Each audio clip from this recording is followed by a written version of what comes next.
Hi all, I am Dipanshu Gupta, your teacher of account. Welcome to the accounting classes. So, a very happy Independence Day to all of you. So, आज हम पढ़ेंगे कुछ independence के बारे में.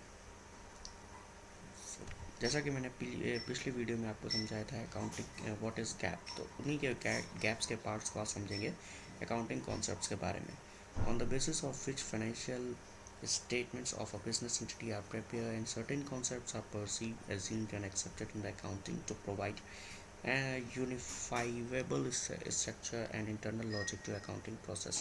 So these accounting concepts lay the foundation on the basis of which accounting principles are formulated.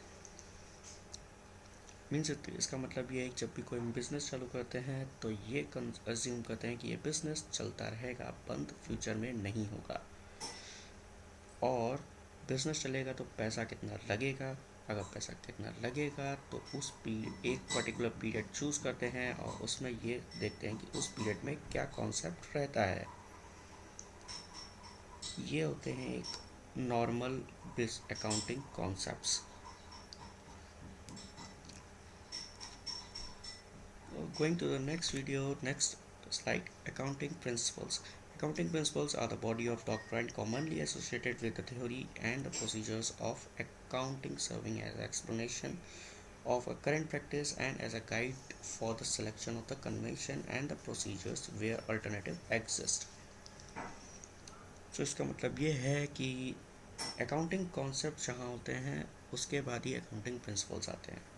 मतलब कहने का है कि अगर बिज़नेस चालू किया है तो बिज़नेस चलता रहेगा, उसमें मनी तो फ्लो होगा ही. अगर मनी फ्लो होगा तो उसमें पैसे की, अगर सामान बेचोगे तो उस सेल्स को रिकॉर्ड करोगे ही, अगर परचेज बेचोगे तो परचेज रिकॉर्ड करोगे ही. तो कैसे रिकॉर्ड करोगे, उसको रिकॉर्ड करने के लिए और कुछ एजम्पशन लेने होंगे, और अगर रिकॉर्ड कर रहे हो तो एक अंडरस्टैंडेबल और एक्सप्लेनेटरी फॉर्मेट में होना चाहिए, और वो चीज़ हमेशा फॉलो रहनी चाहिए, और जिसके बेसिस पे हम फ्यूचर के वैल्यूज़ को प्रोडक्ट कर सकते हैं और उसके बाद हम कम्युनिकेट कर सकते हैं यूज़र्स को. अगर देखा हो तो ये जो लाइंस पढ़ी मैंने, ये जो बताया आपको, ये एक अकाउंटिंग प्रोसीजर्स को फॉलो करता है. जैसे मैंने आपको एक अकाउंटिंग प्रोसीजर्स में पूरा फ्लो दिया था कि कैसे एक पर्टिकुलर असेट रिकॉर्ड होता है और उसके बेसिस पे कैसे कम्युनिकेट करते हैं, कब कम्युनिकेट करते हैं और क्या चीज़ उसके बाद क्या होता है, कैसे डिसीजन लेते हैं.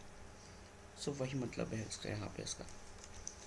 तो accounting conventions emerge out of the accounting practice commonly known as accounting principles adopted by the various organisation over the period of time. So इसका मतलब वही है कि अगर एक बिजनेस चालू किया है, अगर आप इन्वेंट्री मैनेजमेंट के मतलब स्टॉक मैनेज करने के लिए आप लीफो मेथड यूज़ करते हो, that is first in first out. और दूसरी ऑर्गेनाइजेशन अगर यूज़ करती है लीफो मतलब लास्ट इन फर्स्ट आउट. सो एक ये आपकी ऑर्गेनाइजेशन का एक कन्वेंशन है, एक प्रिंसिपल है जो आप ये यूज़ करते हो अपनी अकाउंटिंग को मेंटेन करने के लिए. सो इस चीज़ें हम आगे और देखेंगे. और ये आपको याद होगा ये चार्ट, जैसा कि मैंने गैप कॉन्सेप्ट में आपको सिखाया था. तो अगर देखें, मैं पढ़ूँ अगर बिजनेस एजम्पशंस के बारे में, तो business entity, money measurement, going concern and accounting period, जैसा मैंने आपको समझाया. उसके बाद convention and principles, dual aspects, relation, cost matching, full disclosures, convertism, materiality and consistency. So ये चीज़ें हम one by one पढ़ेंगे. So thank you all, meet you in the next video and please subscribe my channel.